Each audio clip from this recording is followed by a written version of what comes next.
Assalamualaikum warahmatullahi wabarakatuh.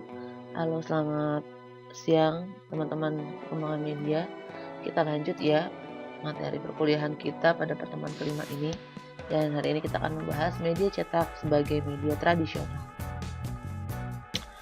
Kenapa sih dibilang media cetak itu sebagai media tradisional? Karena sejak kemunculannya media internet, maka ada istilah namanya media baru. Nah, media yang dianggap tradisional itu adalah salah satunya media cetak. Salah satu alasan lain mengapa media cetak dianggap media tradisional karena ini adalah dianggap sebagai media yang paling tua. Kemunculan media massa pertama yaitu karena adanya mesin cetak yang ditemukan di Jerman oleh Gutenberg, karena dianggap sebagai media pertama yang tumbuh, itu media massa gitu pertama yang berkembang, maka itu pula dianggap sebagai media tradisional. Media cetak adalah media statis, fungsinya menyampaikan informasi. Di dalamnya ada gambar, ya kalau kita lihat fisiknya ya, dicetak di atas kertas, ada gambar, foto, tata letak, terus ada tipografinya juga. Nah, fungsi utama untuk memberikan informasi, persuasi, hiburan. Media cetak adalah suatu dokumen, ya ini kalau definisinya, atas segala hal yang dikatakan orang lain, rekaman peristiwa yang ditangkap oleh jurnalis dalam bentuk kata-kata, gambar, foto, dan sebagainya. Nah, ini sebetulnya erat kaitannya dengan kegiatan jurnalistik yang sudah saya jelaskan minggu lalu, bahwa kegiatan jurnalistik, kemudian kegiatan tersebut dituangkan, dipresentasikan ke dalam koran, majalah, maupun tabloid. Nah, kegiatan jurnalistik itu definisinya adalah kegiatan mencari atau hunting ya, berburu gitu, berburu peristiwa, berburu informasi. Jadi kegiatan jurnalistik adalah kegiatan mencari, terus kemudian mengolah, lalu juga mempresentasikan data, peristiwa, fakta kepada masyarakat. Secara harfiah, pengertian media cetak diartikan sebagai media menyampaikan informasi, manfaat, kepentingan rakyat, disampaikan secara tertulis. Kalau kamu perhatiin juga tentang komunikasi massa, definisinya bahwa informasi yang disampaikan oleh media massa itu sifatnya berbeda dengan informasi non massa. Jadi ada pertama, sifatnya adalah umum. Jadi kalau di dalam berita media massa, informasinya itu hal-hal yang umum. Hal yang umum itu apa aja? Masalah pendidikan, masalah ekonomi, masalah kesehatan, masalah sosial gitu. Nggak bisa misalnya yang punya koran itu kakeknya lagi ulang tahun, terus diliput gitu peristiwa ulang tahun kakeknya itu nggak umum, dan itu nggak menarik, nggak menyentuh kebutuhan publik gitu. Jadi makanya yang umum itu maksudnya adalah yang menyentuh kebutuhan publik. Berita adalah produk utama jurnalistik, tadi ya saya sudah paparkan. Itu ada fakta, ide, data, terus sebagian besar halayak itu melihatnya dari surat kabar, radio, televisi, atau media online. Menurut William C. Blair, berita merupakan suatu yang terbaru dipilih oleh wartawan. Ya, kenapa dipilih? Karena sebetulnya banyak berita-berita yang muncul di masyarakat. Wartawan sebetulnya nggak berdiri sendiri ya, karena semua point of view, perspektif pemberitaan itu ditentukan oleh rapat redaksi. Nah, wartawan memilih berita-berita tersebut atas anjuran rapat redaksi. Wartawan pun nggak semata-mata dia bekerja atas keinginan dirinya, tapi dia juga berdasarkan arahan dari rapat redaksi. Rapat redaksi adalah pimpinan tertinggi di dalam sebuah lembaga media massa. Jadi rapat redaksi itu semua wartawan, redaksinya gitu ya, pemret itu ngumpul dan dia membahas arah kebijakan media. Disitulah. Ada juga William S. Malsby mengatakan bahwa berita adalah suatu penuturan secara benar, tidak memihak, fakta, mempunyai arti penting. Nah, jadi salah satu ciri kerja wartawan itu adalah objektif, tidak memihak. Kalau dia dapat informasi dari si A mengenai si B, harusnya dia cari dari si B. Ya, konfirmasi lagi si B apa benar. Nah, itu maksudnya objektif itu seperti itu, tidak memihak. Jadi, jurnalistik adalah kekuatan keempat setelah yudikatif, eksekutif, legislatif. Kenapa? Karena jurnalistik itu adalah menampung dan memberikan aspirasi publik masyarakat gitu. Apa yang ada di pemerintahan, yang ada di masyarakat, dia menjembatani itu karena itulah dianggap sebagai kekuatan keempat gitu ya. Adi Negoro mengatakan jurnalistik semacam kepandaian karang mengkarang karena di sana ada kemampuan teknik menulis kata-kata, pemilihan kata apa yang bisa membuat orang akhirnya tergerak begitu. Sedangkan menurut Sumanang, jurnalistik itu lebih singkat lagi adalah sesuatu yang menyangkut kewartawanan. Jadi antara kegiatan jurnalistik dan wartawan itu memang tidak bisa dipisahkan. Nah, ini media cetak dan sejarahnya. Kalau kamu perhatiin ya, nanti ada layout media cetak koran zaman dulu itu layoutnya nggak berubah sampai sekarang, begitu-begitu aja ya. Nah, sekarang kita lihat dulu kapan sih media cetak itu ditemukan. Kalau definisi jurnalistik minggu lalu saya udah jelasin ya, awalnya adalah akta diuna, artinya pengumuman yang dibacakan di zaman kerajaan Romawi, kemudian akhirnya berkembang sehingga ditemukannya mesin cetak ya oleh Johannes Gutenberg di abad 14 ini. Abad 15 ya, akhir abad 14 menuju 15. Nah, mulai ditemukan mesin cetak ini akhirnya berkembang lah. Gak cuman surat kabar tapi buku-buku pun juga berkembang. Ya, ayat suci waktu itu ya. Nah, ini lapak koran di India ya. Kita juga pernah mengalami seperti ini nih. Lapak koran di Indonesia begini ya, banyak banget. Tapi sekarang lapak ini udah mulai mengecil ya, mungkin 1/3 sekarang. Itu pun juga susah jualannya. Kenapa orang udah nggak mau beli majalah, nggak mau beli koran lagi gitu ya? Itu perlu kita cari. Kalau kamu jalan-jalan ke Gramedia, lihat deh. Counter majalah juga mengalami hal yang sama. Semakin lama semakin mengecil ya. Penjualan dan produksi majalah sekarang dalam masa yang sangat berat. Nanti kita akan bahas kenapa berat. Kebutuhan akan media massa cetak diawali dengan kebutuhan menyampaikan informasi kepada masyarakat. Jadi udah kita bahas juga minggu lalu bahwa kenapa media massa muncul, karena ada kebutuhan mendapatkan informasi. Nah, ini yang saya bilang tadi ya, hal-hal yang umum, news value, memiliki nilai berita. Apa aja sih yang memiliki nilai berita? Pertama, keluar biasaan. Luar biasa misalnya ada kambing berkaki 5, tuh luar biasa, aneh, oddity. 2, kebaruan. Nah, ini lagi happening tentang undang-undang cipta kerja nih, ya kan, baru nih, isu yang baru. Nah, jadi itu orang pengen baca, pengen tahu.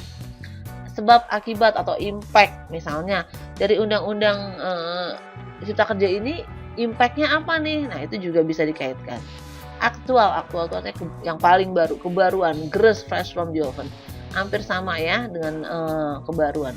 Tapi aktual juga bisa diterjemahkan kayak begini, misalnya tren mode, tren handphone gitu ya, teknologi yang terbaru itu juga bisa.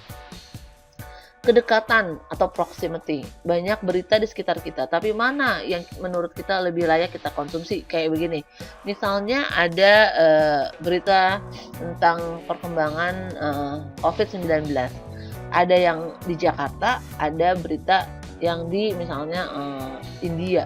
Tentu aja kita lebih mau baca yang Jakarta karena dekat dengan tempat tinggal kita gitu misalnya. Informasi, nah ada berita yang tentang informasi banyak ya, kayak misalnya nih ya, artikel-artikel mengenai bagaimana menghindari COVID di lingkungan kerja, terus informasi mengenai lowongan, informasi mengenai peluang usaha gitu ya. Konflik nih banyak sebetulnya, dan kita memang tertarik sama konflik. Misalnya demonstrasi yang melibatkan antara aparat dengan mahasiswa. Konflik juga bisa bentuknya adalah misalnya perceraian, berita-berita perceraian artis, tokoh, selebritis, perang gitu ya, pertikaian antara misalnya ibu sama anak gitu ya, kayak gitu. 8, hal-hal tentang orang penting. Orang penting itu atau selebritis itu bisa dia sebagai tokoh masyarakat, dia politikus, dia adalah artis gitu misalnya, atau atlet, bisa. Human interest, kemanusiaan, misalnya korban perang, korban PHK, terus anak jalanan misalnya gitu ya. Nah kayak gitu ya, human interest yang bisa menumbuhkan rasa kemanusiaan. 10 kejutan orang yang dapat hadiah gitu, hadiah luar biasa, atau orang yang misalnya uang kaget kalau di TV ya. 11 hal-hal yang unik. Ini juga banyak nih ya, misalnya tadi hampir mirip ya sama dengan keluar biasaan. Desain yang unik ya, desain baju, desain tas yang unik, itu juga bisa jadi bahan pemberitaan. Hal-hal yang berpengaruh, misalnya kenaikan BBM, informasi tentang kenaikan BBM, atau misalnya informasi berita tentang dicopotnya salah satu menteri gitu misalnya. 13 seks. Nah, seks di sini jangan diartikan yang macam-macam begitu ya. Jadi maksudnya adalah gitu loh. Biasanya kalau di dalam ilmu komunikasi nanti kamu akan mendengar istilah kata namanya sex appeal. Sex appeal itu penampilan yang arahnya adalah ke libido gitu. Artinya gini, banyak iklan-iklan, pemberitaan sebetulnya ilustrasinya bukan itu gitu, tapi ternyata ilustrasinya begitu gitu. Maksudnya gimana ya? Maksudnya gini, kayak ada iklan aki ya di bengkel-bengkel, itu ilustrasinya ada perempuan megang aki. Sebetulnya kan nggak ada urusannya perempuan sama aki mobil. Atau iklan truk, mobil truk tapi di depannya ada perempuan. Atau iklan Shimizu tuh semburannya kenceng apalah itu ya, itu apa urusannya gitu loh, pompa air sama perempuan tapi iklan perempuan. Nah, sex appeal itu banyak diwujudkan dengan sosok wanita di dalam sebagai ilustrasi di situ. Nah, itu dia ya, maksudnya gitu. Jadi ketika kita membahas tentang ya, ada perempuan di situ ya. Kita lanjut. Nah, ini adalah bagan di dalam media massa, terutama media cetak atau media massa lah ya. Di TV juga sama. Jadi ada pemimpin umum, pemimpin redaksi, pemimpin perusahaan. Kalau pemimpin redaksi bertanggung jawab pada redaksionalnya, artinya arah kebijakan redaksinya dia yang pimpin. Sementara kalau pemimpin perusahaan lebih pada ekonominya, iklannya, distribusinya, promosinya. Pemimpin umum adalah pemimpin yang membahas keduanya gitu ya, maksudnya bertanggung jawab atas keduanya. Nah, kita akan bahas pemimpin redaksi dulu. Di bawahnya ada wakil pemret, terus ada pusat-pusat pengembangan, redaktur pelaksana gitu ya. Redaktur pelaksana ini adalah yang menentukan wartawan mana perginya kemana gitu. Terus tema apa yang mau diangkat di situ. Ada manajer produksi, koordinator peliputan atau korlip. Ini ada redaktur di dalam media massa gitu, ada misalnya politik, ada ekonomi, ada pendidikan, ada sosial, ada hiburan, banyak ya redakturnya. Biasanya kita juga mengenalnya bukan istilah namanya redaktur, tapi desk itu meja gitu. Nah, dari redaktur ini di bawahnya ada wartawan lain. Nah, seperti itulah yang rapat redaksi itu ketika semua pemimpin redaksi bersama ini rapat untuk menentukan tadi tuh ya isu-isu yang sesuai dengan kebijakan medianya. Biasanya rapat redaksi dilakukan di pagi hari sebelum wartawan itu getting ya, misalnya sekitar jam 9, jam 10-nya tuh udah cari berita. Jam 8, jam 9 tuh ngumpul buat rapat. Nah, disitulah ya, nggak lama-lama juga udah gitu cari berita. Nah, ini sejarah singkatnya, nanti kamu baca aja ya. Awalnya dibawa oleh penjajah Belanda gitu, kemudian berkembang di Indonesia. Nah, ini pers di kalangan Melayu Cina sudah memuat berita tentang politik ya. Ini ya, di Jawa ada beberapa surat kabar, ada Bro Mantani, pewarta ya, di Sumatera juga begitu. Ini sumbernya dari pengetahuan sosial, sejarah pengetahuan sosial kelas 2 SMP. Nah, ini yang tadi saya katakan, ini salah satu bentuk koran surat kabar tahun 1884, Slompret Melayu. Dipikir-pikir nggak ada perubahan mengenai ini ya, layout sama aja sampai sekarang ya. Ya memang begitu. Kalau koran memang begitu cirinya. Nanti bisa dibaca sendiri ya, sejarah singkat majalah. Nah, ini majalah. Sejarah singkat majalah pertama kali dicetuskan oleh Daniel Defoe tahun 1704. Isinya ada humor, karya fisik, esai politik, dan lain-lain.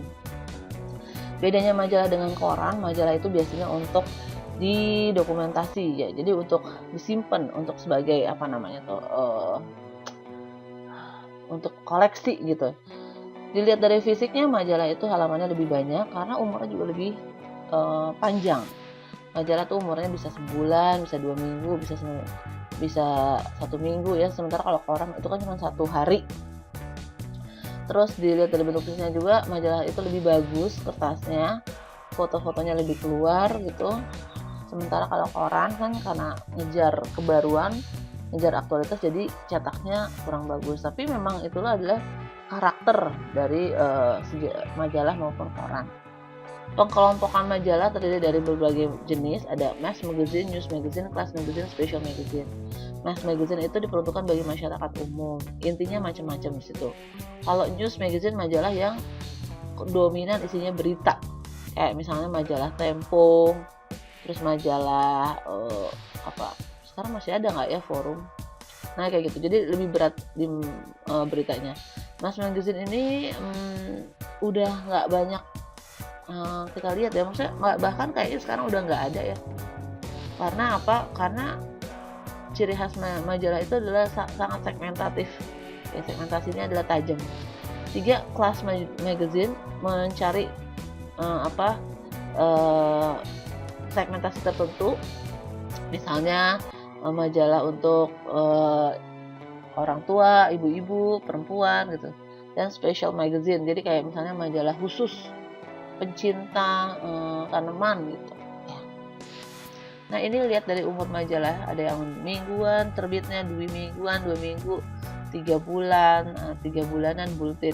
Majalah-majalah namanya ada jurnal ya. Jurnal itu juga kategorinya majalah, tapi adalah majalah khusus. Nah ini penulisan majalah. Bedanya penulisan majalah dengan penulisan koran, kalau penulisan majalah itu dengan menggunakan teknik feature.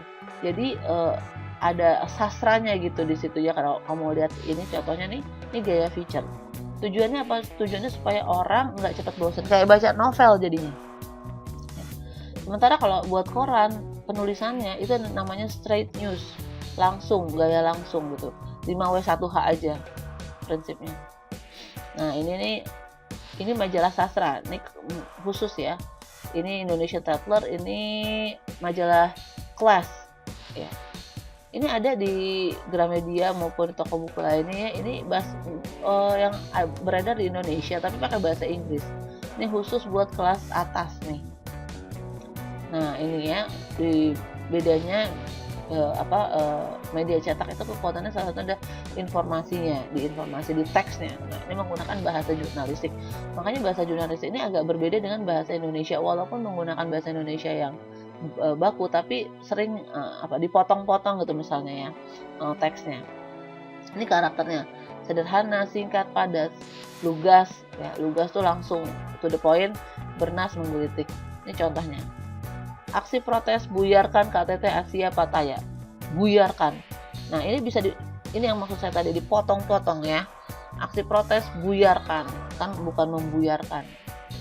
Atau enggak, hutan Sumatera semakin kritis. Jadi harus padat kata-katanya.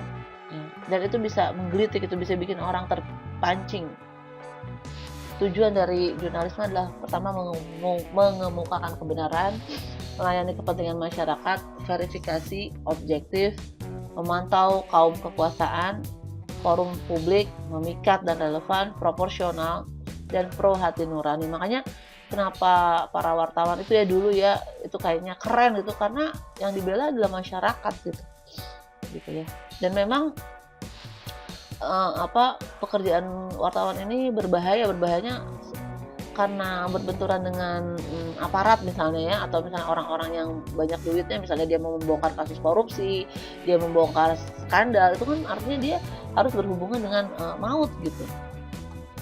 Nah ini bahasa jurnalistik yang salah ya, lampu hijau nih tahun 2004-2009 nih. Untungnya udah nggak ada kayak begini. koran mirip-mirip kayak begini, atau masih ada? Kemudian kita akan berdiskusi sekarang, gimana nasibnya media cetak 10 tahun lagi? Kalau dilihat dari sekarang, media cetak udah tergopoh-gopoh, udah berdarah-darah gitu ya produksi, gimana ntar 10 tahun lagi? Silahkan didiskusikan. Ini koran Republika dan Kompas, tapi saya ambil yang digitalnya. Ya kalau kamu buka, sekarang sudah beralih ke digital ya, dia bikin juga di web. Ini saya punya data, saya kebetulan bikin tulisan tentang runtuhnya media-media massa. Tahun 2015 Harian Bola almarhum, Koran Tempo juga enggak, ya Jakarta Globe. Menurut Nielsen Company tahun 2015 ada 117 surat kabar, 16 tamat. Makin sekarang ya udah 5 tahun kemari ya, makin menurun jumlahnya.